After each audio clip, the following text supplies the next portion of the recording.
Marunong ka ba niyan? Certified do, certified. Test the certified. May lisensya to, kuya. Totoo talaga? Morning. Oh, Morning. Alam mo, kailangan daw lagi ka may ebidensya eh. Aba. Kaya ano, may lisensya yan. So nag-scholar ka dito? Ay, hindi. Nagbayad ako. Sarili ko. Nagbayad ako.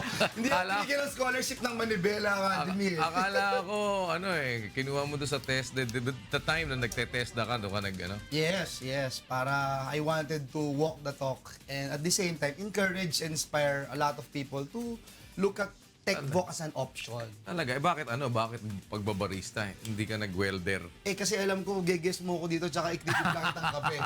Pero ngayon, bibigyan kita ng bibigyan pa kita ng Ano yung ginawa latte mo? art. Ha? Ayan. Latte art. Ibig sabihin, pag latte, mas maraming milk than Coffee? coffee. Unlike yung cappuccino. Tapos yung kung mapapansin mo yung itong milk niya, yung froth niya, wet siya, kuya. Pagka cappuccino kasi, dapat dry yung milk. Ba, talaga nga naman Pero, So pwede ka na baka kompetensya mo pa ako niyan. Baka magtayo ka pa ng coffee hindi, shop. gusto ko yung gusto ko yung Dan Puccino. Oo kasi. Iba yun, Iba, diba? Parang, Iba yun, yan ang sarili parang kong may version. anointing yun talaga. Ang magaling sa'yo. Yan ang diba? Parang kailangan mo ng originality. Oh. Tama. Ito yung maganda dito, kuya. So marunong ka niya maglagay. Parang, pangalan mo ba nilalagay mo Ito siya? ay design. Nanginginig ako, kinakabahan ako sa'yo eh. Pressure ako ah. Yan. May ganun pa. Tingnan natin para...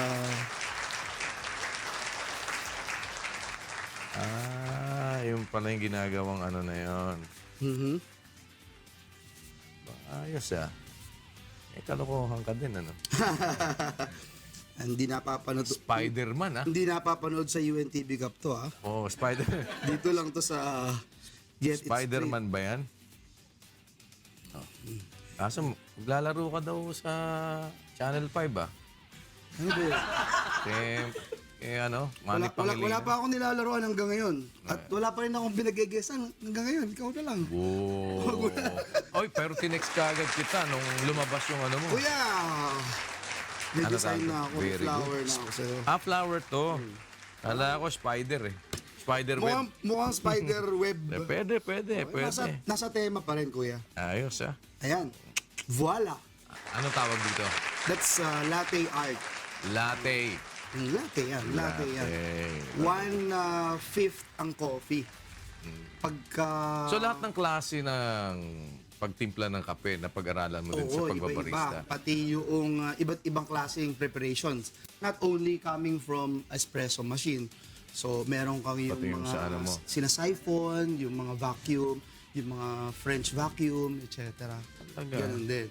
Pero mahilig ka talaga sa ganyan. Mahilig talaga ako sa kape. Kahit na minsan na-acid eh. Sigmura ako. Well, pero ngayon palagay ko, mas aasidin ka ngayon pagka nagkatanungan tayo dito sa... Ito na. Looking forward, kuya. Ano ba tong... may basbas ba ng daddy mo tong ginawa mo na to? Hindi pa ako nakikita ng tatay ko mula. Alam niya ba pinaggagawa mo na to? Tingin ko naman natutuwa naman siya. Tingnan natin. Kasi pag-usapan natin yan. At mainit ang kape mo. Tama. Puntahan natin yung mainit na usapin. Sige. Ito, panoorin. Ito po ang guest natin yan. Senator Joel Villanueva. Yan. Certified Barista. Lumikha ng ingay ang isang panukalang batas mula sa Senado. Sa dami na raw kasi ng mga peking balitang naglipana sa traditional at social media, ang mga gagawa at magpapakalat daw ng mga ito ay dapat na maparusahan na. Mula 100,000 hanggang 5 milyong piso na may kulong na 1 hanggang 5 taon ang ipapataw sa individual. Kung opisyal ka ng gobyerno, doble ang multa at panahon ng pagkakakulong na iyong makukuha. Ang tutulong na magpakalat ng fake news may parusa rin. 50,000 hanggang 3 milyong piso ang multa na may kasama pang 6 na buwan hanggang 3 taong paghihimas ng malamig na rehas. ang media companies at social media platforms na magpapabaya o tatangging tanggalin ang pekeng balita ay lalabag din sa panukalang batas at maaaring patawan ng 10 hanggang 20 milyong pisong multa. Bukod pa yan sa 10 hanggang 20 taon ang pagkakakulong ng mga taong responsable sa paglabag. Kung makakatulong naman sa pagpapanatili ng kaayusan ng ating bayan, bakit hindi ito suportahan? Pero kailangan muna sigurong linawin ang mga katanungan at mapagdebatihan ang mga nilalaman bago ito umusad sa mataas na kapulungan.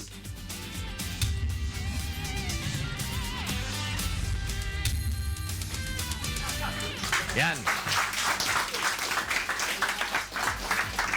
Welcome sa programang Bawal ang Pikon. Get it straight with Daniel Razon. Kagaya ng inyo nakita, ito na ang ating barista, certified barista, Senator Joel Villanueva.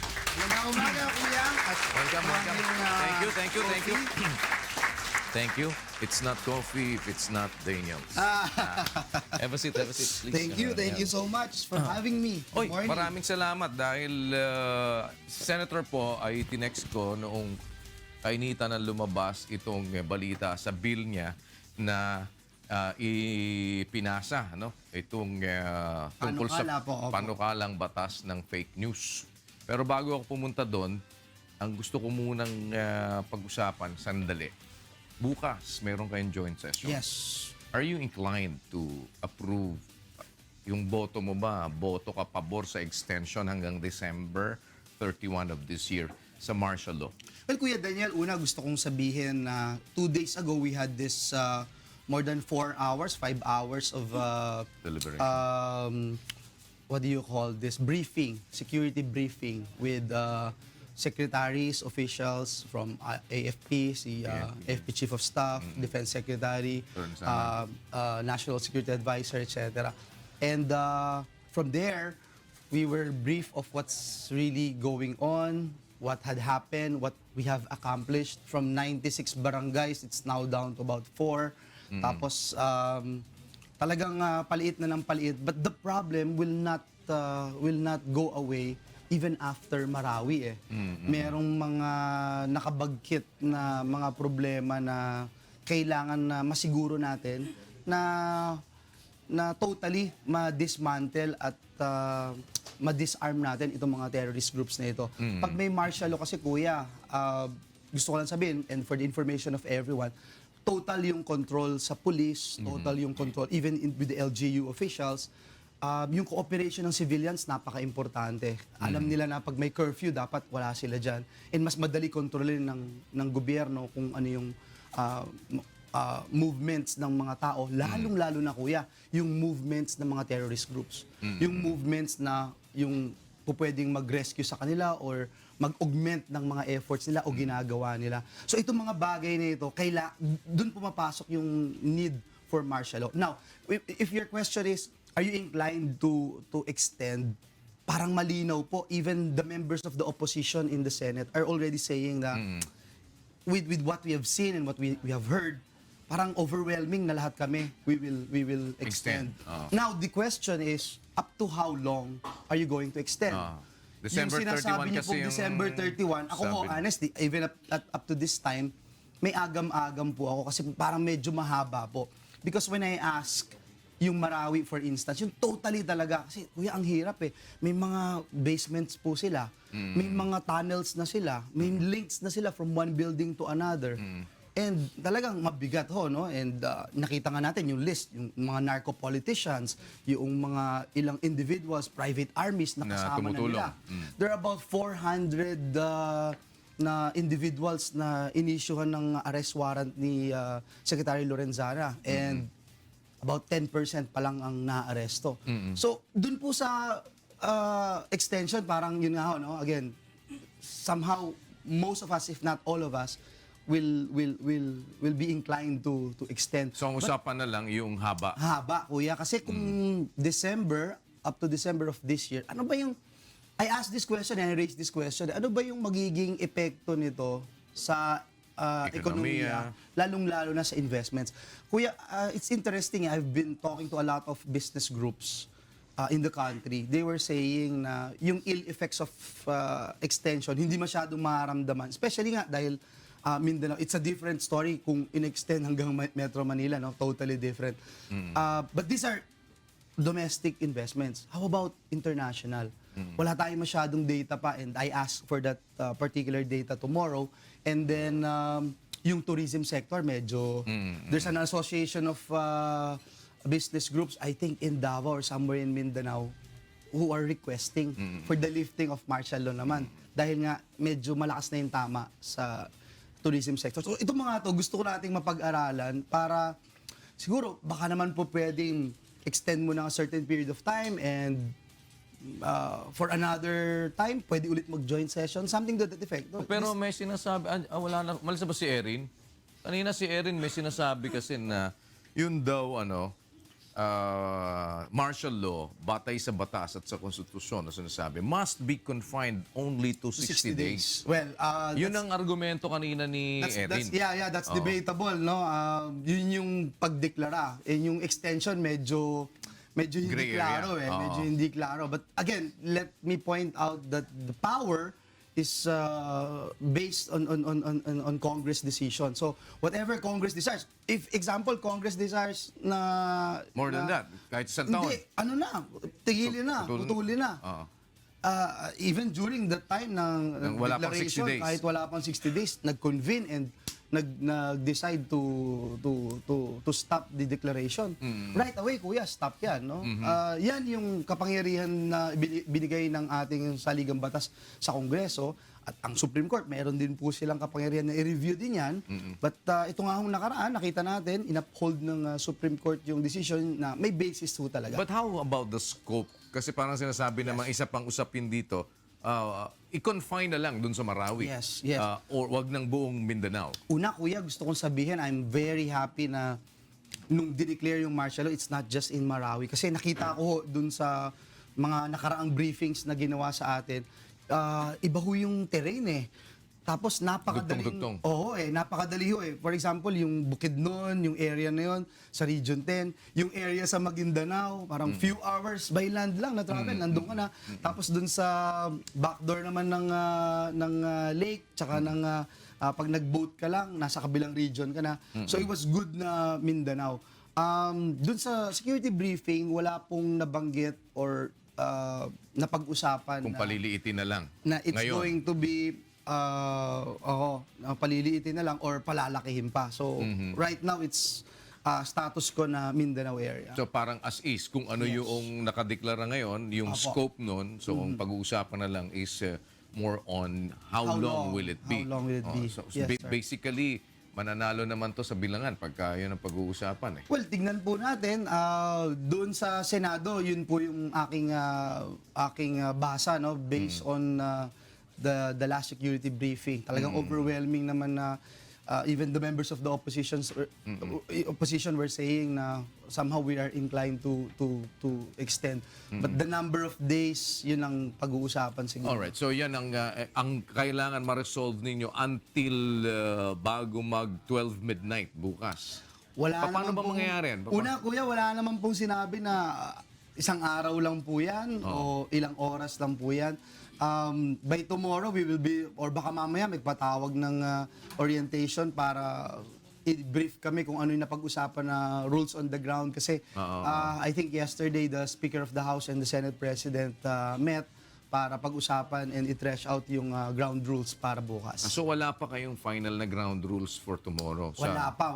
So, pagkukonvene? tomorrow, malalaman namin kung ilan ba yung iaalat na oras sa pagtatanong sa isang kongresista, sa isang senador. Kasi baka yan naman mangyari sa dami naman ng mga Exactly. interpolate o kung gustong magpasa Kailangan bigyan ng ample time lang. Hindi pa pwede naman na Correct. unlimited hours, only hours. Well, we will still be looking forward to that. Pero itong usapin ng tax reform.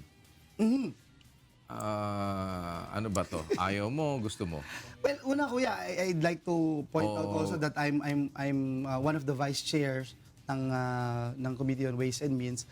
And para ho sa akin, yung in toto na sinubmit sa amin, whether you're talking about the proposal of DOF or the same measure na that had passed dun sa House of Representatives, parang medyo too ambitious, no? And what they want, they wanted to put in 250 billion pesos na idadagdag. Parang sa kasaysayan po, wala akong natatandaan. Nandyan si Speaker, Deputy Speaker Erin, na ganun kalaki na gustong gawin ng pamahalaan. So baka po pwede na dahan-dahan, and at the same time, tinitignan natin mabuti talaga na masiguro na hindi ito anti-poor. For instance, dun sa sugary, for instance, kasama ba talaga pati yung 3-in-1 coffee? Kasama ba talaga yung mga noodles, etc.? Yes, yes. Ano ba talaga yung impact nito? Kailangan tignan natin ito, no? Yung elasticity ng measure. Ang isang ano dito, may oversight function kayo, di ba? Yes. So, ito kasama sa oversight function ninyo, na i-check ninyo whether all those laws na naipasa na ninyo are being implemented properly. That's another thing. Tama? So, That's another thing, yes. Ang isa ngayon, sa dami ng mga dapat na maipatupad na tax law natin, kung mapapatupad lang ito lahat ng maayos, you don't need any tax reform. Tama ba yun? Well, that's the ideal, no?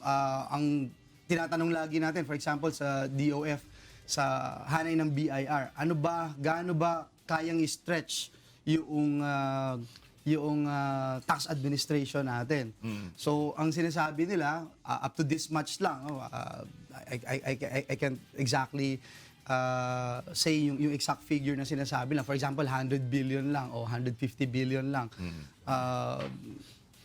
Kulang pa daw dun sa mga gustong gawin ng ating pamahalaan, especially na gusto natin magkaroon ng radical build programs. Well, balikan ko lang sandali. Tulad dito si Erin. Kasi ito ang isang kontra sa martial law eh. Alam mo, ang tatay ko at ang tatay ni Erin, parehong biktima ng martial law. Hindi.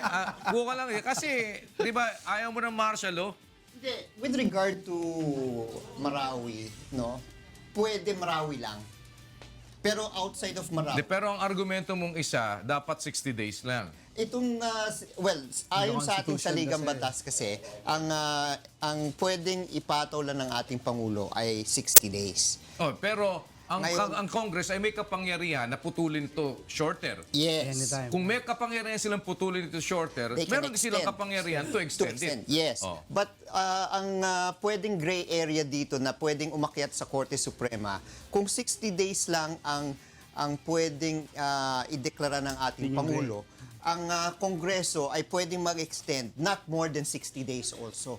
Although it's not specific. It's not Is that how you look It's at not it? specific. No, pero if it is not specific, when there is a gray area, then it should be decided by the Supreme Court. Yes. Likely. Diba? Pero If it's questioned, pero for the meantime, pwede kayo mag-decide against kung ano yung prinsipyo na Yes. pagkakaintindi ninyo. Yes. Diba? Parang ito yung ano namin, may Yes. kapangyarihan kami to do that. Exactly. Kaya kung sila ay agree dahil may agam-agam yung mga ibang senador na yung 5 months baka mahaba, kung 60 days hindi ma-interpret ng Supreme Court yan kasi hindi lumagpas sa Oo. nakalakda. So, inclined ba naman kayo na kung mag-extend kayo, mag-extend kayo ulit ng mga, sabi mo, 60 days? O, hindi pa lalagpasan. Extension mo na yun eh. Pinag-uusapan eh. Well, yun, gaya ng sabi ni Kong Erin, no? May provision doon sa ating konstitusyon, sinasabi ng pag diniklara yung martial law, not more than 60 days. Now, when you Yung extend, extend, ibang usapan. iba namang usapan, no? Maaaring, it's a valid issue. Argument, Valid argument. I can go with it, I can go against it, depending on what's gonna happen tomorrow. And ang sinasabi ko lang is right now, when I heard and saw this, yung videos din, Kuya Daniel, medyo correct. very telling, no? So, para sa akin, yung extension is There's a need. already There's a need. there, but yun nga, yung number of days, I would like to base it on facts and data na, for example, yung tourism sector, gaano ba talaga yung tama nito, no? Kaya ba natin itong sanggihin? More on economic, More on economic impact. na ako dun sa extension doon eh. So if it's not, why not? Pero Baka kasi the fact that there's an association of business groups asking for the lifting dahil tinatamaan na yung tourism sector, it's a concern. I think it's a Ayaw major din ni concern. Erin ng tax reform eh. Well, kasi kuya, ang pangako ng ating Pangulo, which I agree, is to lower the income tax. So, I agree na it's ambitious, no? Medyo malaki. Pero with regard to yung build, kami ni Joel, walang problema dyan. Ang parating tatanungin, saan kukunin yung pera? Yes. So ayaw mo ng tax reform. Well, That if it will, package. yung package, if it will increase to taxes, ang matatamaan yung mga mahihirap eh.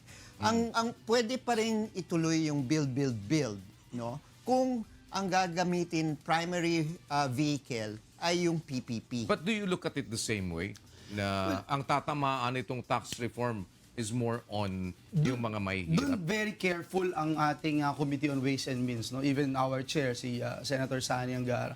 Very careful kami doon na it has to be, hindi siya dapat anti-poor. For example, doon sa automobile, di ba?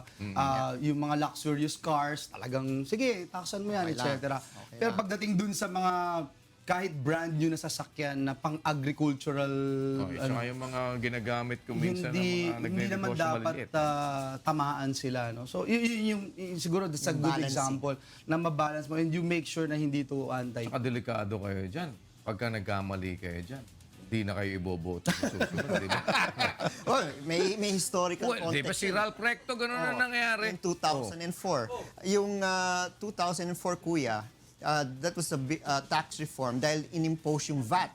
Oo. 2005, magkasama kami ni We Joel vote doon. against it, eh. Ang Oo, sinabi ng gobyerno, ang malilikom natin na pondo with regard to the amendment sa VAT is around 70 billion in 2005. I proposed an argument, bakit hindi na lang natin ihinto at maging mahigpit sa smuggling sa customs. And based on the study of the Department of Finance, kung gagawin yun, mas mataas pang makukolekta. Hindi nga ganun nangyayari. About 200 Yeah. yata, no? Oo. Di ba, About 200. Senator, ang nangyayari ngayon, kasi halimbawa, hindi natin maipatupad ng husto yung ating existing tax Magdagdag law. tayo. Magdadagdag tayo ngayon ng panibagong tax. Ito nga lang present, di mo maipatupad ng maayos.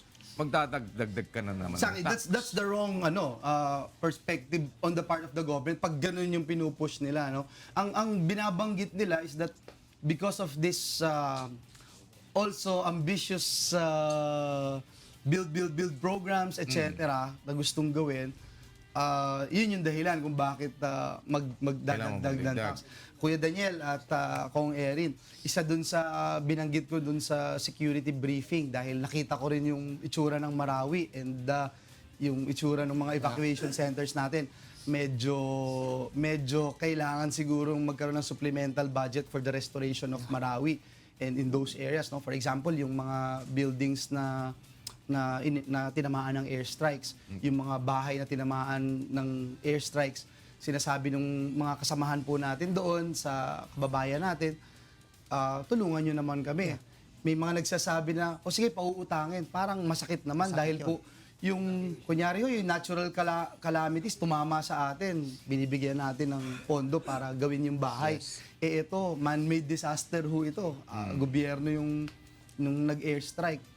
Marapat lamang na tulungan sila at i-build yung kanilang mga houses. No? So ito po, again, kakailangan na naman to ng malaking pondo para punan. And at the same time, because of what happened, hindi po pwedeng hindi ready rin ang military natin. So yung modernization natin, most likely, dadagdagan na naman natin ng pondo. And I don't have anything against it dahil kailangan din naman ng ating mga soldiers yun.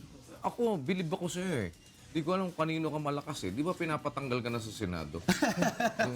Di ba may lumabas na resolution na Well, kuya, dapat disqualified ka daw? gusto ko sabihin, for the longest time na magkakilala tayo, yung issue na yan, pinag-uusapan natin, no?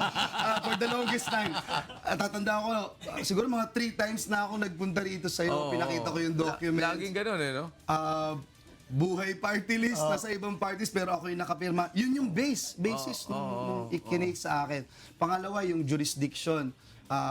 Napakaklaro na walang jurisdiction yung ombudsman sa Senado or sa Kongreso. Pero kuya, gusto kong banggitin ito at masarap ulit-ulitin ito. Kasi kung jurisdiction lang yung dahilan kung bakit ako nasa Senado, mag-resign na lang po ako kung ganun din lang. Napaka-glaring po nung Kasi, biruin mo, ang lakas Issue. mo, hindi ka pa naman malakas, number 2 ka. Di ba number 2? Buti ka pang nag-number Number 1. one. Salamat po dito sa Get It Straight. sa programa.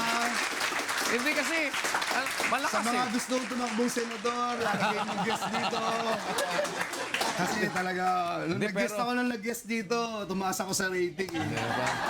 Parang hindi, para, magkano ba nagastos ng test? Nag-submit naman ako Pang ilang ka ba ngayon sa kasi lumabas pinakamayaman pa lang ngayon sa malayo Si po Mark. ako dun. si Mark Villar, no. Malayo po ako dun sa Senado. Baka ang tanong, gaano ako kalapit dun sa pinakamahirap? Hindi si Kapaing yun, pinag-uusapan natin Kapaing. Pero ito puntahan natin ngayon. Marami kasing nagulat doon sa pagkakalabas noong fake news bill. Ano to? Sinasakyan mo ba yung balita na to o talagang may nakita ka dito na gusto mo talagang ma-impose? Before you answer that, we'll pause for a break. Babalik ko kami.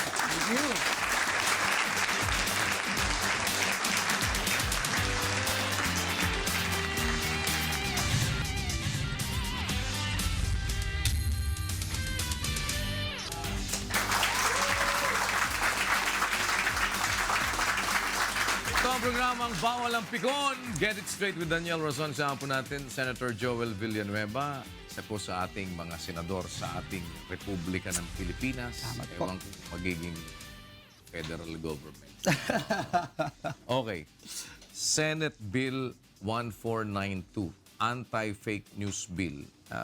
Ano ba to? Dahil nakita mo mainit yung mga fake news, magandang sakyan. Sino ba nagpayo sa'yo dito? Sa tagal kong pumupunta rito sa Get It Straight, lagi mong pinapaalala, bawal magsinungaling. At saka bawal magpakalat ng kasinungalingan. Oo. And Kuya Daniel, I think it's about time that we do something about this. We cannot just be sitting down and allow, even mainstream media to come up with fake news, spread, create, at alam mo yung mga iba na may malicious intention, no? Yes. So that is the operative word, yung malicious intention na talagang mag-create, mag-distribute, ibigay itong mga fake news na ito, and at the same time may effects, no? Nagkokos ito ng panic, nagkokos ito ng division, ng away. Ito man ay nilathala sa pahayagan, na-broadcast sa radyo, telebisyon, o nakapost sa isang internet website. It's about time na bigyan ng karampatang kaparusahan yung mga gumagawa po nito. Basically, kasi wala tayong problema doon. Doon nga nagkakaroon ngayon ng usapin eh. Dahil pag sinabi mo, anti-fake news, siyempre everybody would agree. Dapat lang naman, pagka fake, di ba, dapat labanan mo. But the problem is, there are already existing laws that can be used against Like libel, fake for instance. news. May cyber libel, Yes. may libel, and yun ang pinagbabangga ngayon. Maganda po yan, yung usapin yan. Sabi niyo nga kanina, cyber libel. Cyber, it only talks about cyber crimes, no? Yes. So, alam na natin, hindi kasama yan. So, talagang iba yung fake news. Doon naman po sa libel, for instance. Sa libel ho kasi, kahit totoong nangyari yung isang usapin, isang pangyayari nangyari, kunyari po, for lack of, merong video, may isang video na malaswang video, totoong nangyari. Nilabas mo ito at talagang To besmirch the besmirch, reputation and of a person. Talagang wala kang ibang intensyon kundi basagin at wasakin yung one's individual reputation. Naging guilty ka doon, magi-guilty ka doon sa kaparusahan sa libel laws natin. Pero sa fake news, hindi ka matatamaan doon sa fake news. Bakit? Dahil Totoong totoo. nangyari. Oo. Totoong nangyari. Ang fake news is contained in fake news itself. Sa peking news lang. Hindi po natin, kuya, dinefine yung fake news sapagkat gusto natin na bigyan ng flexibility ang korte to determine ito ba ay fake news. But we came up with elements. There are 4 elements, no? Yung elemento ng fake news. Una, ito ay, again, I will go again with the operative word, malicious intent. May malicious intent na mag-spread. Which is the hardest part to prove. Kaya may elemento tayo, no? To create, to distribute, to spread itong fake news. Pangalawa, ito ay nalathala sa pahayagan na broadcast. Which is part ng libel. Yes. Yes. Tapos pangatlo, ito ay merong masamang intention talaga, no? And pang-apat, yung may full knowledge siya na peki ito. Peki ito or may reasonable ground na mapapatunayan na alam niya na peki ito pero sinasabi pa rin niya, ginagawa pa rin niya. So, ito yung gusto nating i-penalize, kuya. Again, puntahan natin ulit yung libel. Dun sa libel, Paano hindi papasok sa libel itong fake news? it's just for fake news. Ang libel, kagaya na sabi natin kanina, kahit totoong nangyari, pwede kang maging Yes, guilty. but it will still cover fake news. Kasi itong libel, kahit totoong nangyari, kung may layunin kang manira, may layunin ka, kahit na nangyari yan, ipinalabas mo, still it will be covered. Now, the more, kung yun nga totoo na nangyari, pagka yan ay ginawa mo ng may malicious intent, kasi meron niyang Sa libel magpo-fall yun, hindi sa fake news. Exactly. Pero yung fake news, pwedeng pumasok din sa libel. Kasi kung yung totoo, hindi mo pwedeng gawin under libel kung nandoon yung elemento ng paninira at nandoon yung malicious intent. The more, kung fake news yung inilabas mo, kung yun nga totoo, hindi mo pwedeng gawin under the libel. Yes. The more, kung fake yung inilabas mo na paninira, pasok ka lalo sa I libel. understand the overlapping, kuya. No? Oo. Ang sinasabi lang natin is yung fake news is merely for fake news because there are some concerns na hindi pasok sa libel. For example, yung truth is an absolute defense dito sa fake news. Sa libel, hindi eh. Kasi ang libel focus dun sa besmirching na binabanggit niyo but po kanina. what we're talking about is ang gusto mong ipenahan dito, yung fake. Yung fake. 'Di ba? So kung yung fake, hindi ba papasok na mapepenahan yan sa libel? Hindi Kasi po eh, hindi po paano hindi papasok? Halimbawa, fake ito. Ginamit mo sa paninira.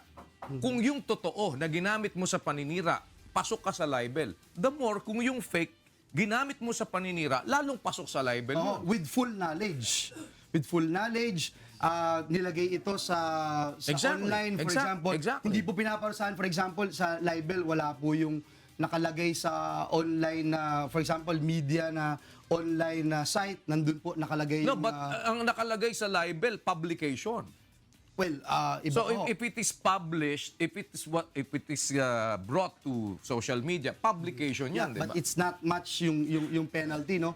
Kuya, sa atin, dito, yung 200,000 to 10 million yung nilalagay natin na penalty pag hindi mo tinanggal or pag sinabi, binroadcast at alam mo na ito may full knowledge ka na talagang peki itong balita na ito. Kunyari, na-ambush si Joel Villanueva kasi nangyari ho yan sa akin Na nalathala pa sa Sinabi, ilang tabloid, sinabi, no? okay. Yung pala, namesake lang.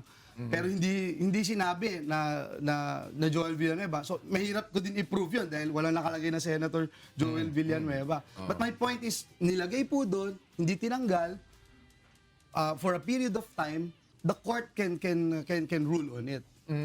But just the same, kung sakasakali sa mga ganito, halimbawa, itong kay Aguirre, panood nga natin, meron ba tayo?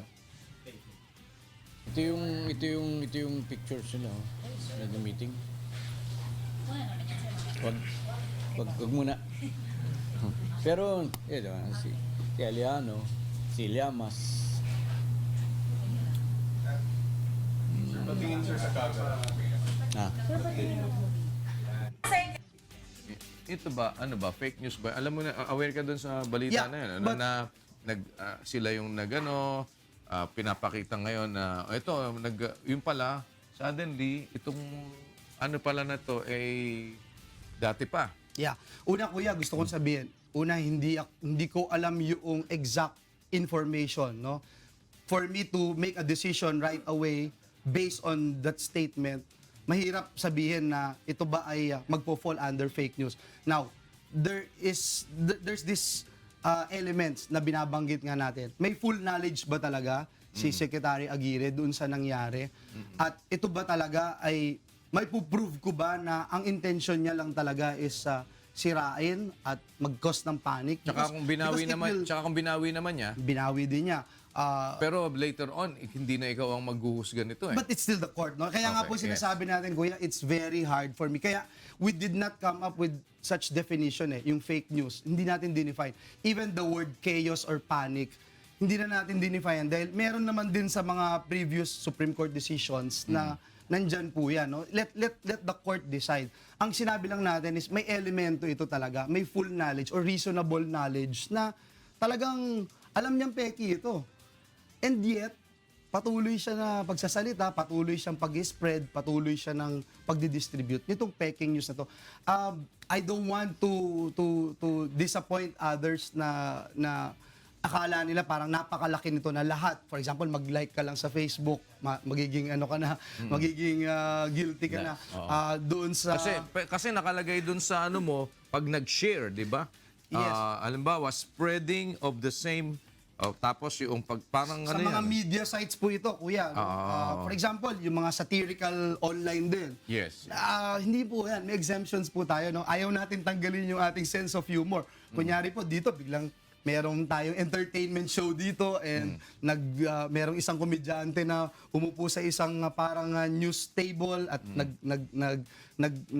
nagbasa Kunyari, nagbabalita balita, ng news na patawa and alam mong hindi totoo, etc. Hindi naman ho yun ibig sabihin Pasok ka na sa papatawan mo fake ng fake news, no? Again, ayaw natin din matanggal yung ating sense of humor bilang mga Pilipino. So it's more on, tinitingnan ninyo ngayon dito, ay yung ma-confine siya doon lang sa fake news. Yes, just fake news. And Pero Kuya, you believe that there's an overlapping. yes, overlapping. But we wanted to make sure na yung fake news, talagang ang government merong effort. Kasi yung libel, sino na ba yung nakita natin na because of fake news nadali sa libel? Parang wala pa po tayong marinig kasi hindi po well-defined yung sa fake news no? Yung sa libel. So kaya gusto natin malinaw na malinaw. Pag ikaw ay gumawa ng isang news na alam mo na mali, just because may propaganda ka, just because darating na naman ang election sa 2019, there are countries right now, Kuya, na nag-suffer because of fake news dito mga nakaraang election. And ito yung gusto nating iwasan at gusto natin may gawin po tayo. And Bakit hindi na lang tanggalin yung libel, tapos pumasok na lang tayo sa fake or news? palakihin natin ng libel. Kasi yung fake news, parang mas sabi mo nga, sa fake news, defense mo yung truth. Iba ho kasi yung intention ng libel at ng fake news kasi yung libel ho kasi gaya ng sinabi natin kahit totoong nangyari pero ang talagang intention lang ay gibain yung reputasyon ng isang individual talagang magpo-fall under libel, no? Yung binabanggit nyo, Kuya, why don't we just expand libel? Or amend. I don't have problems with that, Kuya. Ang sa akin, and I wanted to share this to the public, especially in your show, this is a panukalang batas. Proposed measure po. Wala pa hong hearing na nangyari dito and we are open to suggestions. We are open to, I invited all the media practitioners doon sa Senado nung pinail ko po ito at sabi ko sa kanila, gusto kong tignan yung mabuti ito dahil at the end of the day, I wanted to protect you. For example, you're a reporter, you're quoting a government official and yung government official may full knowledge na fake news. Ikaw wala And then you reported it out. Hindi ka dapat matamaan dito. Yes. Kasi kung you're just wala reporting. kang ano. Dahil Pero ang isang issue tinuro nila siya. dyan, At yung... gusto ko lang pong sabihin ulit, Yes. Kuya, no, pag government official ka, Doble. doble yung dapat penalty because public office is a public trust. Pero ngayon, yung sinasabi naman nilang issue sa prior restraint na halimbawa, magsasalita yung isang tao na eto yung paniniwala ko sa ganito, eto yung paniniwala ko sa ganyan. But Okay hindi naman ibig sabihin nito No. na itong paniniwala ko na to general truth na We should never curtail and that's the last thing that I'm going to do, Kuya.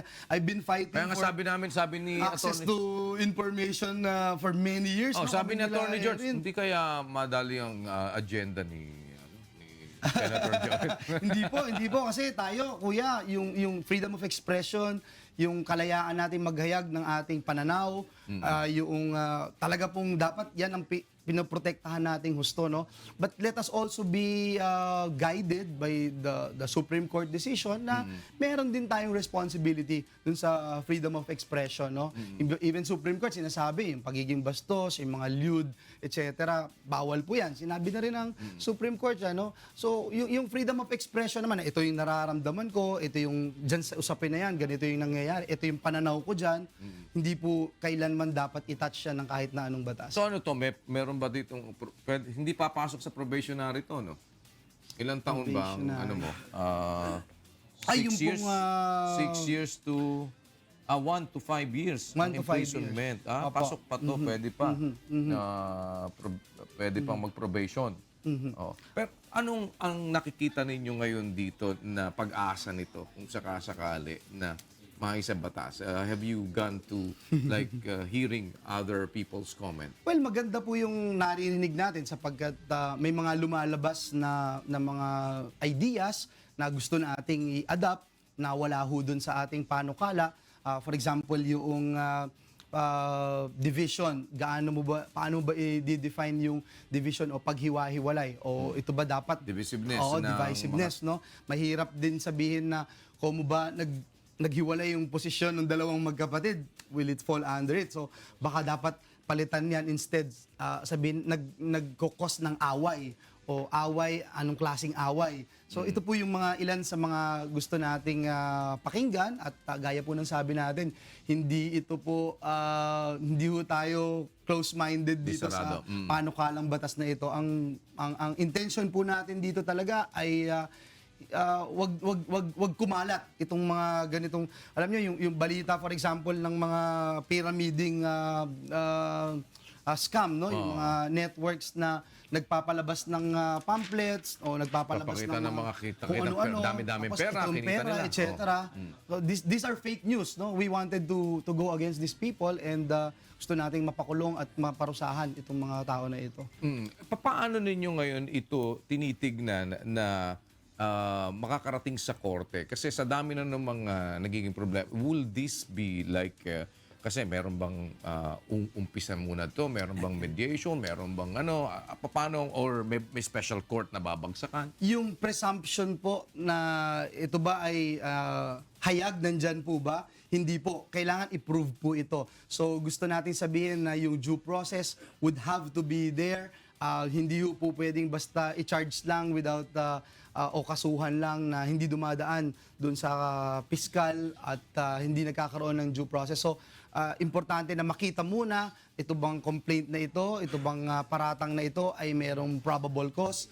And if it's established na may probable cause, that's the only time na po pwedeng kasuhan. Paano tatamaan dito yung YouTube, Facebook, yung mga media entity? Kasi ang problema niyan, yun ang platform na ginagamit nila.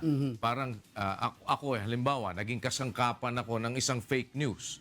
Sabi mo, kailangan may knowledge ka na yan ay fake news. So, halimbawa, sinabi ko, di ko naman alam na fake pala yung binalita niya na yan. Pero nagamit yung platform ko like YouTube or Facebook. Pero siyempre, on the contrary, sabi mo, dapat may obligasyon ka na alamin mo yung mga paano Hindi po yan. kayo kasama doon. Yung Okay. platform na yan, hindi po kasama. Ang mangyayari ho, yung talagang media entity, yung pong online na site na pinagbulan po noon, at ito yung mga legitimate. Kaya ho, kailangan din talaga natin ang tulong ng KBP, ng mga association ng NUJP, etc.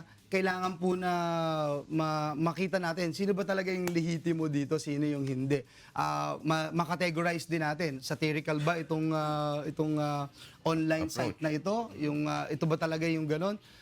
Meron bang nakalagay? Kasi kung minsan naman ganon, tapos walang nakalagay, no? So parang mapagkakamalan talaga. So someone has to notify that particular media sites. Pero ang mabigat dito ngayon, Senator, halimbawa, alam niyo naman ng social media. Sa social media, minsan maglalagay yung mga tarantado ng kung ano-anong account nila. 'Di ba? Meron ganoon eh. Yeah. Diba, palalagay, Joel Villanueva. Akala mo account ni Senator Joel. Hindi niya pala account. Tapos magpo-post ngayon doon ng kung ano-ano mga fake. Magpo-post ng minsan nga kung ano-ano talagang mga paninira ang inilalagay. Pero walang identity. Yes. At kung maglagay man ng identity, hindi lang yung news niya ang fake, pati yung kanyang identity, fake din. Di ba? How would you know that? Especially kahit nga yung yun lang prepaid ngayon, ang hirap-hirap mong malaman. Paano po gagawin nyo dyan? Before we answer that, babalik po kami. We'll have a pause.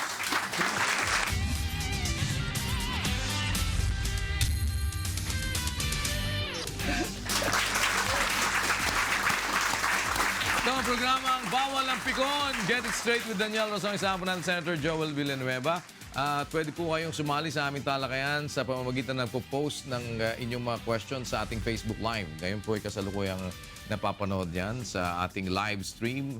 Andyan din po ang untvweb.com or pwede kayong tumawag sa 442-6257 or mag-text sa 0933-1840756. Alam kong hindi nyo nakuha dahil mabilis sa pagkakasabi ko. Pero ilalagay natin sa screen para mabasa ninyo. Ayan. Sa mga nakikinig sa radyo, 442-6257. Ayan. Or 0933-184-0756. At syempre, may live audience din tayo dito, yung mga nagkakape-kape. Ewan ko lang kung yan ay timpla ni Senator Joel. Mukhang pagka... Pag masarap, timpla ko yan. Parang... Naku, baka fake news yun. Pagka natapos to sa Senate, baka magtayo na to ng sariling niyang Yung coffee pwede shop. makisosyo na lang. Pwede. Branch tayo. Kahit na ang share ko lang, merong... Basta ikaw, basta... Cappuccino a day. Basta ikaw ang magbabarista. Okay. Pwede. May question tayo dito, Senator Joel. Go ahead. Ano pangalan mo? Ano? Angelo. Angelo, Good hi. morning po at saka Morning po. good morning po, Senator Joel. Question ko lang po, paano po yung mga kagaya po na yung mga normal netizens po na nakakakita po sa Facebook? Like, Ano pagkakaiba ng normal sa abnormal? Ganun. Normal netizen. Spelling. Di ba? May normal netizen. So may abnormal netizen. Ganun. Opo, paano po yung mga nakikita namin mga please share na mga memorandum daw na wag gumala sa mga mall dahil meron daw 1 million ransom na papasabugin daw pag di naibigay. So, Tapos mga fake news pala. Opo, paano Tapos po namin... sinyer nyo. Huwag kayo kasi share na share. Paano po Hindi nyo naman namin ako saan i-address yung mga- pinanggalingan. Tapos share kayo na share, di ba? Opo, paano po namin siya i-address if ever na, yun nga po paano namin siya i-consider kung fake news ba siya or talagang... Ibig sabihin, paano nyong i-identify I-address. Opo, yun kung yun ba ay fake news o hindi? Yes po. Una, salamat sa question mo at gusto kong susugan yung unang binanggit ni Kuya. Huwag tayong share ng share pag di natin alam kung saan nanggaling ito at ano ba talaga yung intensyon nung gumawa nito. Authentic ba? Authentic ba, etc. But just the same, yung binabanggit mo, kung nakakita ka ng isang news and you think it is important, kagaya nung binanggit mong example, mabigat po yun and you feel na it is important, so you wanted to share it, especially to your loved ones. How will you check? Hindi mo kasalanan 'yun, kung sakali man na ito ay isang fake sapagkat ikaw ay may full knowledge na totoo ito eh. So ikaw ay natakot para sa mga mahal mo sa buhay, kaya mo 'to ginawa. Ang may kasalanan dito kung mapatunayan ay yung original na nagpakalat nito, pero gusto nating malaman din may full knowledge ba siya na fake ito? Kasi kung hindi din naman at nakuha niya itong papel na ito somewhere else, nakita niya meron authentic nga yung papel, pinanggalingan na isang ahensya ng pamahalaan, kaya niya ginawa ito. Again, yung truth is an absolute defense dito sa fake news na ito. So, hindi dapat matakot yung ating mga kababayan, lalo na wala siyang intention na masama. Pero paano yun nga? Paano mo malalaman yung pinanggalingan nun? Kasi yun ang problema natin ngayon, Senator. Tama di ba? po kayo, Kuya Daniel, at sususugan kong sasagot na ito yung hanging question niyo po kanina. Doon sa hearing na mangyayari, gusto nating marinig yung DICT.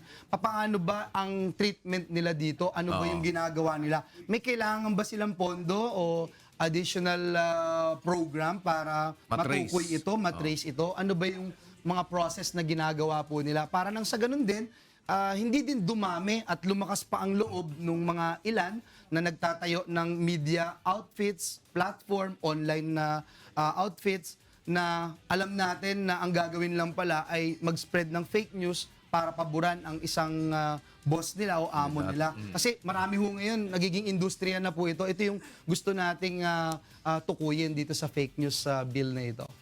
Okay? Salamat po. Ano ba nag-trigger sa'yo talaga dito? Sino ba kalaban mo? Parang, Hindi, kuya. may gumawa ba sa'yo ng fake news? Kuya Daniel, madami po, no? Madami po. Like for instance, yung binabanggit nyo kanina, talagang peke lahat eh. Natanggal ka na, gano'n, maraming. NBI report, peke lahat. Nakita nyo po yung kuya, etc. So, sino bang, inspired ba to ng, Mocha Uson? O ano ba yan? Wala naman. No. I wanted to be clear on this. No, I have no intention of singling out any individual, any group. In some countries, sabi ko nga po, na biktima na ng fake news yung isang bansa na nag-influence ng election nila. May mga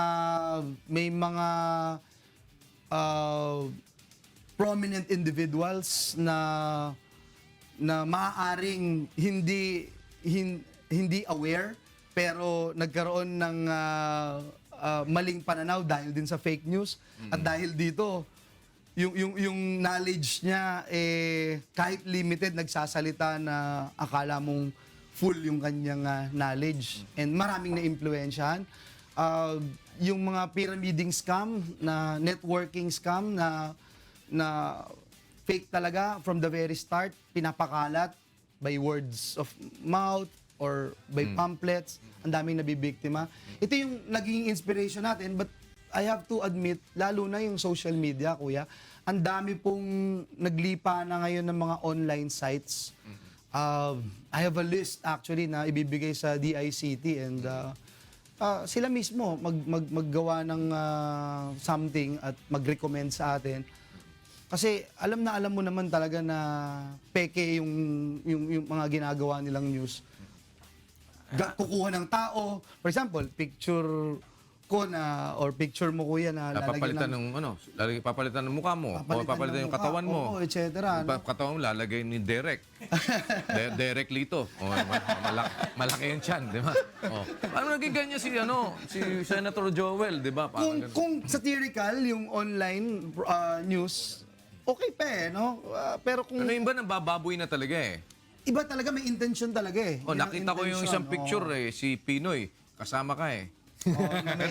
Na may sungay at may buntot. Tapos yung may isa naman, hawak-hawak naman yung na kay presidente naman ako. Nahawak-hawak ako sa leeg. Ano ka ba talaga? Dilaw o Duterte? Ako po'y kayumanggi. Ako po'y independyente at Kasi marami nalilito eh. Ano ba to? Maka-LP ba to? O maka-Duterte ba to? alam mo kuya, maka-Pilipino ho ako eh. At sa akin, napaka-importante na meron tayong empleyado sa Senado na tumitingin independently. I think it's very important and nakita ko po yung calling ko doon eh. And tagal na tayong magkaibigan, kuya. Even that very time that I intend to file my certificate of candidacy, kinonsulta kita and sinabi ko din sa'yo, kuya, kung ano yung saloobin ko, ano yung gusto kong mangyari and if you recall, sinabi ko din sa'yo na once I get there, I cannot be dictated by anyone. At, Kasi iba sabi, bata ni Pinoy yan eh. Si Pinoy, malakas ka kay Pinoy nung panahon ni Pinoy. mahal ko rin po si Pinoy dahil Pero galit sa'yo si ginagalang Pinoy. ko siya.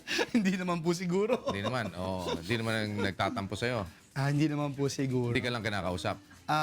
Alam naman din po niya sigurado kung ano yung where I'm coming from, no? And ano yung ipinaglalaban natin, ano yung advokasya natin. Hindi naman galit sa'yo si Duterte. Hindi naman din po. At tayo naman, lahat ng mithiin ng Pangulo na tama at alam natin na gusto niyang magtagumpay ang Pilipinas, sinusuportahan natin. And I think, alam natin lahat na pag nag-fail ang ating Pangulo, we will all fail.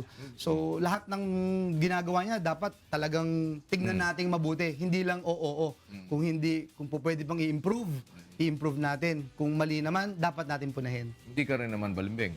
I will never be like that. Ito, merong call tayo from Marikina. Ay, Marikina. Si William. William, magandang umaga sa'yo. Morning, William. Asawa ba ito ni that girl? Magandang umaga, kuya. Hi, William. Good morning. Morning. Morning. Ang tanong ko, sir, ganito. Paano, may parusa ba yung mga mga second hand, third hand na nagpapakalat na news? Wala, Second.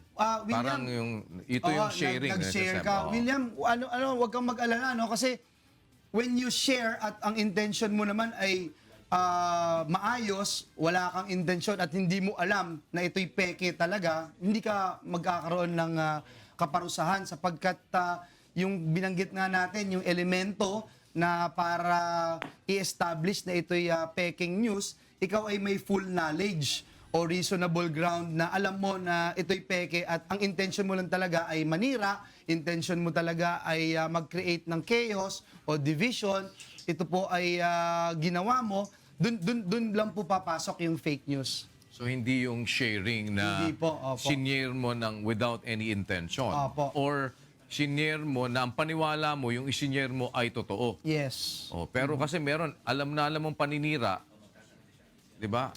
Pero sinare mo pa rin. For example, alam mo na hindi mukha ni Kuya Daniel yung nandun sa picture. Tapos, senior mo ng senior. Tapos, nakalagay dun yung pangalan ni Kuya Daniel. Pero ikaw, alam na alam mo na hindi si Kuya Daniel yon. Tatama po yun, no? Tatama po yun dun sa ganung patakaran na yung elemento ng fake news. Dun lang po papasok na ikaw ay kasama dun sa fake news. May establish. So ito, kahit na paninira, kung totoo, hindi kasama dito. Sa Lalabas. libel po yun, tatama. Opo, So, hindi po kasama. yun yung babagsak sa libel. Opo. Oh, kasi ang kaibahan nito, kahit na paninira, kasi merong ganun eh. Yes. Totoo naman talaga eh. Kaya lang, inaanguluhan ng paninira na. Yes. Although, sabi mo nga, yan ay totoo, kung libel ang pag-uusapan, hindi mo pwedeng gamitin na defense yung truth. Yes, as you long cannot. as merong cannot. malice and Yes. merong kang intent Yung na... intent to besmirch the reputation of an individual. Ito naman, kung may intensyon ka man na sirain ang reputasyon ng isang Senator Joel Villanueva, totoo naman ang sinasabi. Alam mo yan, bali ang tuhod niyan eh. Parang gano'n, para sirain ka na. Hindi na makakalaro ng magaling na basketball yan. Parang manira na gano'n. Pero totoo.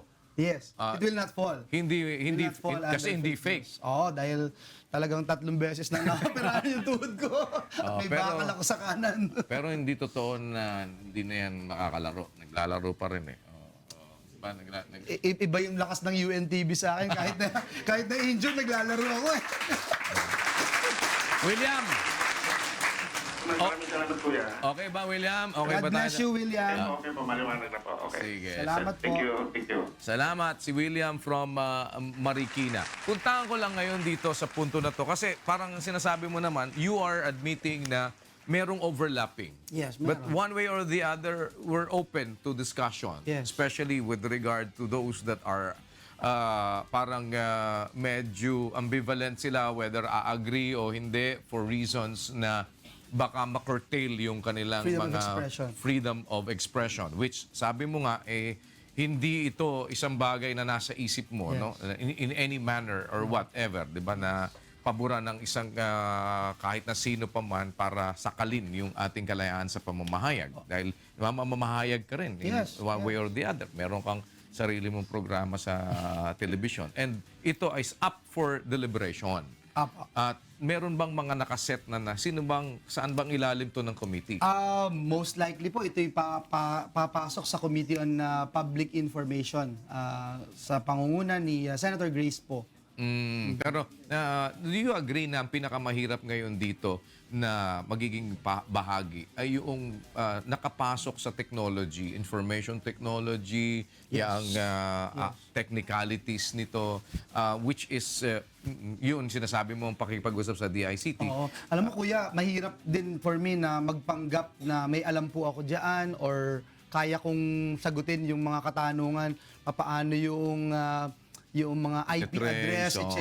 No? Kaya gusto natin marinig yung mga eksperto, gusto natin marinig ito ba ma-determine ba natin na ito'y nag-share lang?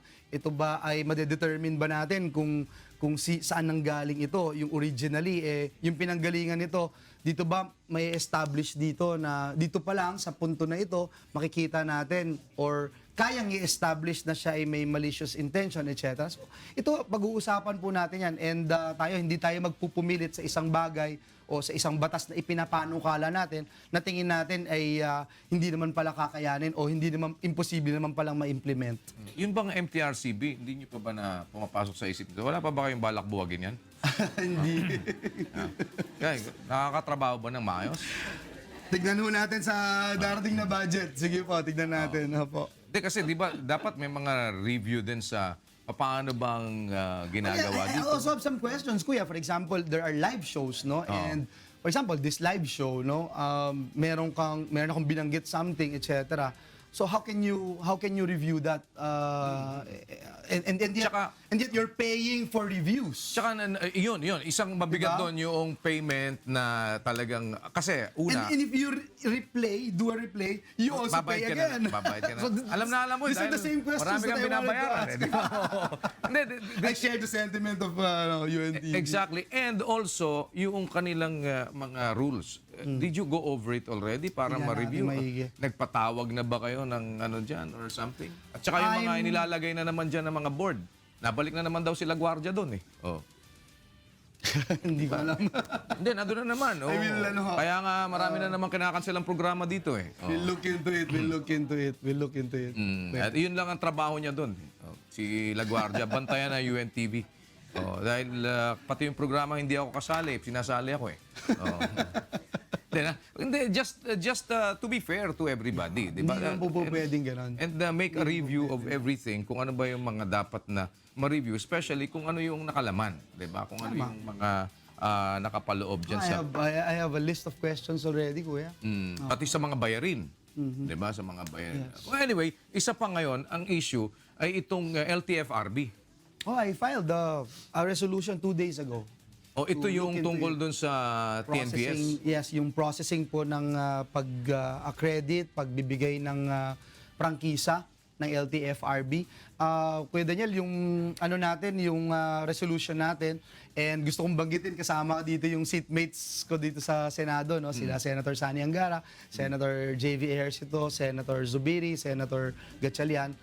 We wanted to look into this matter dahil napakaklaro, Kuya, ngayon na dapat natin i-upgrade yung ating mga batas at ating mga polisiya para makasabay dito sa mga makabagong pamamaraan ng transportasyon gaya ng Grab at Uber. Kasi po, and again, we are not saying na wala namang liability ang Grab and Uber. Ang gusto natin is ma-upgrade itong mga policies natin para ma-establish din natin ano ba talaga yung liabilities nila. So to speak, no? But for LTFRB, na bara-bara na lang, basta na lang, mag-i-issue na lang na, ito, lahat, arestuhin na lang natin ito, lahat, kolorum na lang, ito, dideklara natin. Despite the fact na ilang libong mananakay natin, araw-araw, kalbaryo ang pumila, nakita ko kanina dito sa MRT. Tinwit ko nga, Kuya, kasi araw-araw ganito po at nabanggit po sa akin ng mga... Mas mahaba pa minsan yan dyan, lalo na pag araw ng Lunes. Exactly. Oh. So, kailangan natin gumawa ng paraan para... Di ba, bottom line dito, yung mass transportation natin, public transportation natin, may gawin tayo. Pero wala nga, hindi nga makaya ng gobyerno eh. Aminin natin, nag-fail ang pamahalaan.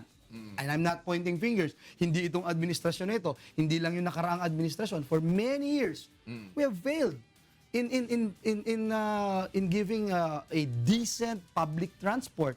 Now here comes Uber and Grab. Tapos bigla na lang din bang huhulihin o sasabihin hindi na kayo mag-ooperate. Ang daming mananakay. Pero Saan sila pupunta? Pero ang mabigat na parte naman kasi doon, 3,000 lang yata yung binigyan ng LTFRB. Pero ang nakalagay sa kanilang database na pinapayagan nila na gumamit ng kanilang application is nasa 50,000 yan. Exactly, If I'm not Kuya. mistaken. No? So, ibig sabihin, 47,000 hindi legal Tama po. na tumatakbo. Paano walang pananagutan doon ng Grab? Exactly. Dapat bigyan natin ng Uber, oh. karampatang liability, whether Uber or Grab. And unfortunately, kuya, yun nga po, yung policies natin, yung mga batas natin, hindi pa rin makasunod eh. And unfortunately, ang nagsasuffer dito, kuya, pinakamalaki, yung mga taxi drivers na legitimate. Kasi for example, yung isang taxi driver for instance, kuya, nakaipon po siya, nakabili siya ng unit, pumunta siya sa LTFRB, nag-apply siya ng prangkisa ng taxi niya. May moratorium. Isang unit. Yun nga po, kuya. Nakuha niya yung prangkisa after so long, paying how much? 250,000, 280,000. Pagkatapos po, yung isang Sa Grab. o Or Uber, 5,000 lang yung binayaran, pareho yung rights nila. Oh. Hindi Na naman pwedeng gawin. Hindi naman Hindi yata patas. tama yun. Oo. So again, ito yung dahilan kung bakit humihingi kami ng inquiry to probe one on the process ng LTFRB. Ano ba yung proseso talaga nila? Kung dun sa sinasabi nyo, 47,000, bakit ganun ang nangyari? Definitely, kitang-kita. Glaring yung liability ng Grab at Uber doon. Pero ano din yung ginagawa ng LTFRB? Bakit ba hindi niya Napaprocess. napaprocess yun? There are also issues, kuya. May Lagayan, hundreds oo. of complaints na yung nasa akin na ang tagal na nila nag-a-apply ng prangkisa ng Sa taxi, oh. pinangakuan na sila, etc. Yung sa bus, meron na silang bus station, yung lahat ng requirements na bigay nila, and yet, bilang sasabihin, teka lang, moratorium. Ano ba talaga yung process? Ano ba talaga yung gagawin nila? Imagine these guys na, buti kung yung pinag-uusapan natin, yung mga malalaking kumpanya na maraming salapi at pwedeng magpaluwal. Paano yung mga nagsisimula pa lamang? Paano din naman, kuya, yung ang daming kumuha ng fleet niya, no, na kumuha ng mga units, etc., in-apply sa Grab at Uber? Paano din yun? Paano kung nakakalusot to? Nakakalusot ba talaga? And hindi ba it falls under yung equal protection naman para dun sa ilan nating mga kababayan na gustong pumasok pero hindi makapasok, maliliit. So ito yung mga gusto nating malaman at we wanted to make sure na yung policies natin and laws are updated. So ito ngayon is more on yung ating inilalagay na panuntunan talaga. Maraming malabo dahil parang pabago-bago. Walang clear cut. Ano ba, hindi pa ba tatanggalin ng LTFRB? Kailangan lang siguro talaga na i-tweak nating mabuti at malaman kung ano pa yung mga pupwede nilang gawin, no?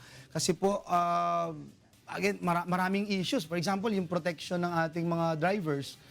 Yung Grab and Uber ba, nagpo-fall sila doon sa tamang working hours o baka sumosobra na? Pag sumobra ba yan, masisiguro pa rin natin yung safety ng mananakay? So you don't agree na pahintuin yung mga hindi pa nakarehistro ngayon Ng na right away. Grab at Uber? Well, yung right away, Yes, kuya. yes. Kasi ang order ng Kasi ang LTFRB, sinasabi din naman hulihin na yan. Ang sinasabi naman kasi ng Uber at Grab, nakarehistro sa kanila. At parang there's some sort of miscommunication. And we'll find out, Nakarehistro no? sa Uber and Grab. Sa Uber and Grab. And ang thinking ng Uber and Grab, okay daw sa LTFRB. Yun yung mga binabanggit ho nila, no? But Kasi parang usurpation of authority naman ang gagawin nila, no? Na Exactly. parang yung role ng LTFRB ay kinuha nila. Hindi naman kayo magbibigay Hindi ng naman kayo prangkisa. regulator. Oo. Tama po yun. And again, when you regulate, you make sure na of the safety of our Yes. people. And kuya, yung binabanggit nyo kanina, yung liability when it comes to paying taxes, yung binanggit natin na example na yung one unit, na ganito binayad, ito, ganito lang binayad, at ito nire-remit dito sa gobyerno, ito, ganito Ito ka... Pero may pareho problema po silang, nga ganito, pero pareho pareho yung sila ng rights. karapatan. Na Mahirap ginagawa. po yun. So again, nasa short change naman dyan yung si Juan de la Cruz. Huwag na natin pag-usapan yung drivers at mananakay. Si Juan de la Cruz na lang na Pilipino. Kailangan yung tamang taxes, pantay yung binabayaran. Pareho. But yung bottom line dito, kuya, hindi rin natin dapat supilin yung yung competition. Kailangan yung competition. Kasi yung iba naman, i-adapt natin. mga taxi naman, kaya nagrereklamo, namimili kayo. Diba? Marami sa inyo mga reklamador pagka... Iikot-ikot yung tapos daan. nangungontrata. O yung iba naman, nagsisigarilyo pa. Yung iba, hindi inaayos yung sasakyan It's a nila. lesson na for all of us, and sana So at least ngayon na makita natin merong ito. competition ngayon, meron kayong kalaban para mag-shape up din naman kayo. Even the apps, no, ng mga taxis, it's about time na you come up with something. Kasi Pwede naman nilang gawin yun. umano tayo, Level up na. sumabay tayo, mag-level up tayo. I will use that in the hearing, kuya. May i-level up naman yun. Pero paano tayo magle-level up na yung LTO natin, wala may produce na plaka? Di ba parang plaka lang wala parang wala na lisensya mo. Ako hanggang ngayon pambalot ng tinapa pa yung lisensya ko pag nahuli nga ako. Di ba parang Actually, kuya, yan ang isang malaking... nung hearing, I remember, nagsalita din po ako tungkol dyan. No? Kasi until now, kahit dun sa sinasabi na pag nahuli, ang dali-dali, yung kaninang pinakita ko sa'yo na... Yung kaninang pinakita ko sa yung card ng TESDA, barista. Oh. meron po siyang QR reader. Oo. Na yung lisensya Q-code, natin, ang dali-daling lagyan yan eh.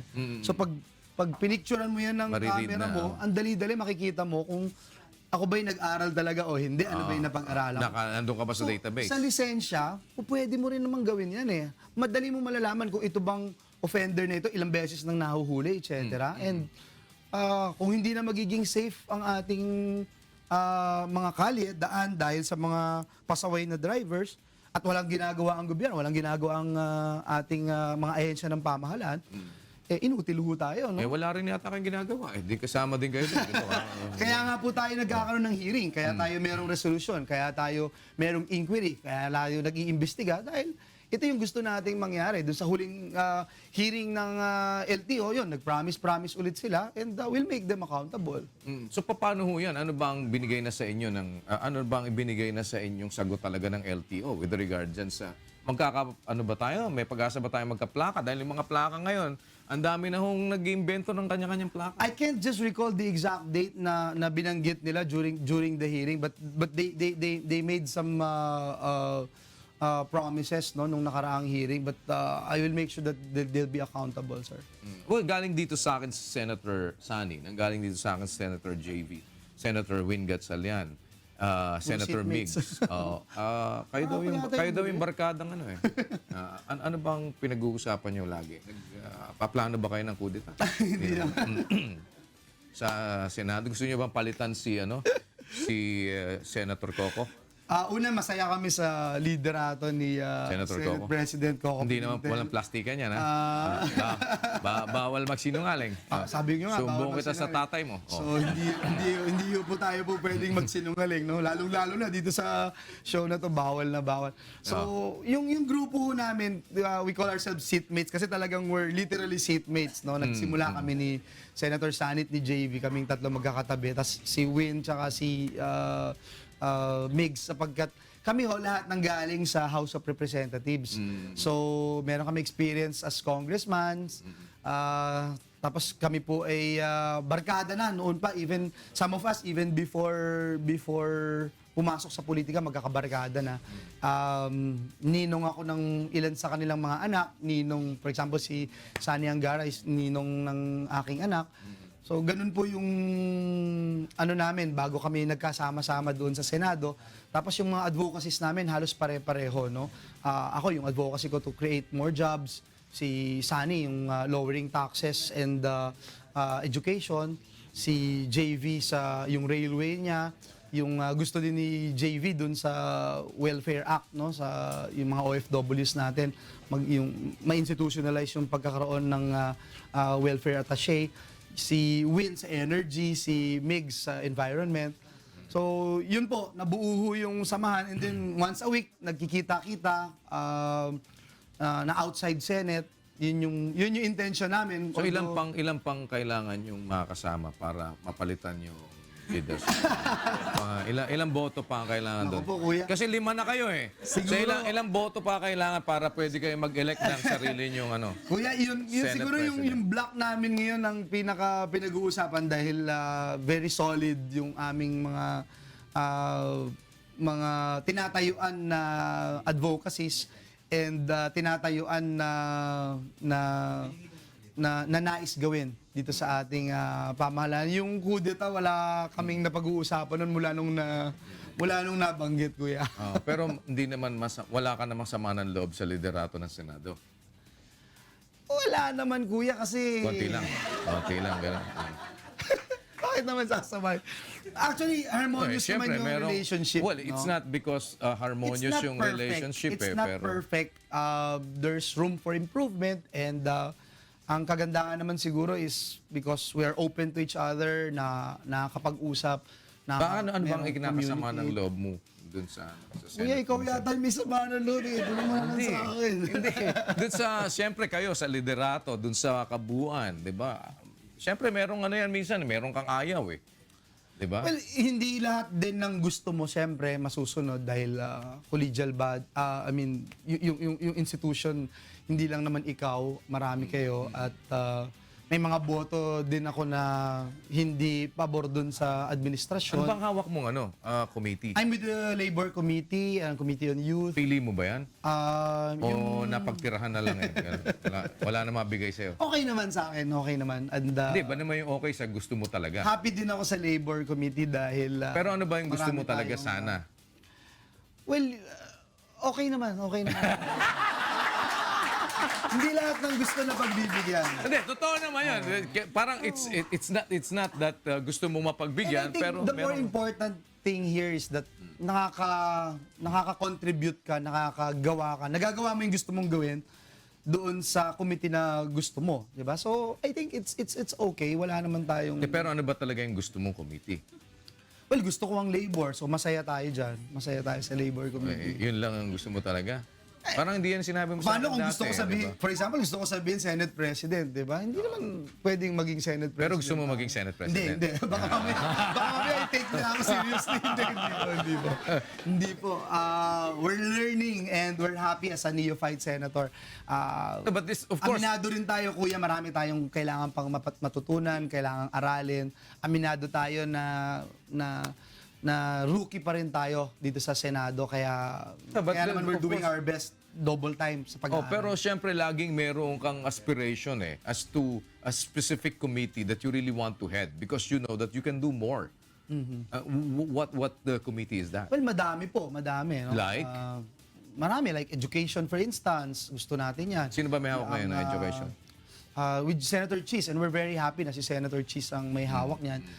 Pinasa na niya yung Philippine Qualifications Framework na Pero yung isa sa mga pet bills natin. Pero yung pinakagusto mo talaga na committee? Well, siguro, equal lang siguro. Hindi, wala yung just one committee, no? Kasi, again, yung pag nagagawa mo yung gusto mo, for example, itong Tech Voc Day, itong Tulong Trabaho Bill, na third reading, tapos na rin. Are you happy ba dun Yung kay... telecommuting, Are you tapos happy na ba rin. sa pumalit sa'yo sa TESDA ngayon? Sino nga yung pumalit? Ma'am Munjong? Okay naman po, okay naman. Maraming... Ba't ganun ka lagi sumagot? Okay naman, parang okay naman. Well, okay, magaling. You can have it all eh. Diba? Tayo at the right time naman, babanggitin natin yung ilang mga gusto pa natin. Ano gusto mo magawa ngayon doon sa TESDA na dapat nung umalis ka, sana magawa at maipagpatuloy na hindi mo pa nakikita? For one, and it's very obvious, yung utilization of funds. I think it's It's not basic. it's not being utilized well now. Yung time, 'di ba? Utilization 'yan eh. If you're underutilized, sayang, nandiyan yung pondo. Let's use it. So you think underutilized? I think they will also agree with me na yes, they are Ngayon, parang they're having problems. Siguro naman I give also the benefit of the doubt na may learning curve, merong mga inaaral pa, etc. But I think will also speak for itself yung TESDA being an ISO certified agency, a PQA awardee. I think it's all in place. So But dati ding one more. Dati ding namundo kang tatay mo eh. 'Di ba? yes, sa Sierra Madre tsaka sa bundok ng Infanta Quezon. At ikaw din nasama ka na rin sa bundok. ito ba nga yung usapan sa mga taga-bundok at saka yung mga usapang pangkapayapaan na yan na hanggang ngayon kagaya na, nag-bog down yung supposed to be scheduled tomorrow na binibida sa akin ni Secretary Jess Duresa, supposed to be bukas at saka sa linggo merong back channel talks. Medyo bumagsak na naman dahil merong tinambangan na ano ng PSG. Ano bang ano nyo dito? Alam mo, Kuya Daniel, I can commiserate and I can relate to what the President is feeling right now, no? Yung feeling of disappointment, yung feeling of yung sama ng loob na paano naman tayo mag-uusap kung ganito yung nangyayari. I mean, look at the faces of the families of these fallen soldiers. Hindi naman ho talaga makatarungan siguro na ituloy kung ganyan na nangyayari pa rin, no? And that's why I agree. So, wag na ituloy. I agree with the President's stand Wag na ituloy. na kung ganyan din lang, wag muna tayong mag-usap. Kasi parang ayaw nyo akong kausap. Parang ayaw nyo ng peace talks. Well, before, bago ka tuloy ang pakawalan, kasi kaibigan mo si Pinoy, di ba? Kinakasuhan ngayon ng graft, tapos gustong ipataas sa ng homicide, reckless imprudence resulting in homicide doon sa mamasapan no guys.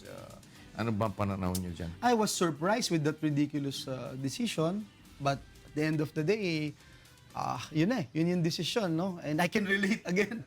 Just like as I mentioned earlier, nakaka-relate ako, parang damang-dama ko yung sentimiento ni Pangulong Digong. Ito rin, damang-dama ko yung sentimiento ng ating dating Pangulong Noynoy, no? Ni hindi man pinasagot, ni hindi sinabi na may Pero sabi ng Presidente Duterte that case of the ombudsman is parang destined to doom. Usurpation, you're the president, you can call anyone. Usurpation of authority. Parang gano'n. Parang anong kaso ba yan? Parang kunya-kunyari lang daw ang nangyari.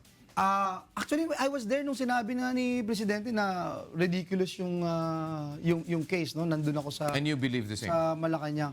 I think ridiculous talaga yung kinaso sa kanya. And at the end of the day, I know that the President, and I'm confident that the former President, Noynoy Aquino, will be vindicated. Pero palagay mo may kasalanan talaga si President Noynoy? Ako, honestly, wala. You're the President, again, parang yung fake news na binabanggit natin kanina, ang full knowledge mo, ito yung nire-report sa'yo, ito yung sinasabi, sila yung eksperto, you make that decision based on those reports. No malice, etc. Well, alam kong mahal ka ng tatay mo, pero kailan ka huling pinagalitan dun sa mga ginagawa mo? Meron bang insidente na pinagsabihan ka? Nagsabihan. Wag ganyan, anak. Hindi Parang ko- daan-daan. Wala naman. Hindi ko maiisip parang yung huling napagsabihan ako na ayaw niya.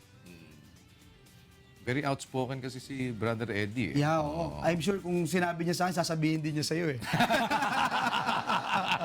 Wala akong maiisip Wala akong maiisip. But, Kaya mamamaya sasabihin ko sa'yo.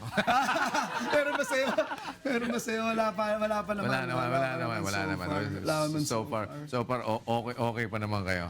So, dun sa martial law, hindi ka man pinagsasabihan sa martial law ngayon. Walang advice sa'yo with Well, regard to that? nung unang declaration na may text siya sa akin na make sure aralin yung mabuti yan, you know where I came from. So, it's a reminder. What about the extension? Wala siyang... sa'yo? Wala pa naman Wala so siyang far. advice or Wala something? pa naman. Ang problema ko sa kanya dito sa usapin ng martial law, hindi ko mabanggit sa kanya yung mga narinig ko at binrip sa akin in an executive session. Bawal bawal i-relay yung mga bawal information i-share. na yan. Oo. Kahit sa asawa ko, hindi pwede i-share. So, sa atin lang. Ano yun? Talaga. We took an oath Oo. Ganun ba talaga ginagawa nyo? Ako, ganun Kasi meron... Nagpapakatotoo lang. Sabi mo, bawal magsinungaling Meron talaga naggaganon di ba? Nagsasalita. magsinungaling. Maraming salamat, Senator. Kuya, isang malaking garangalan naman. Muli na makasama Oo, kayo. dapat hindi ito huli dahil marami pa tayong pag-uusapan. Thank you so much. Senator Joel Villanueva, dito lang ako po sa programang Bawal ang Pikon! Get it straight with Daniel Razon.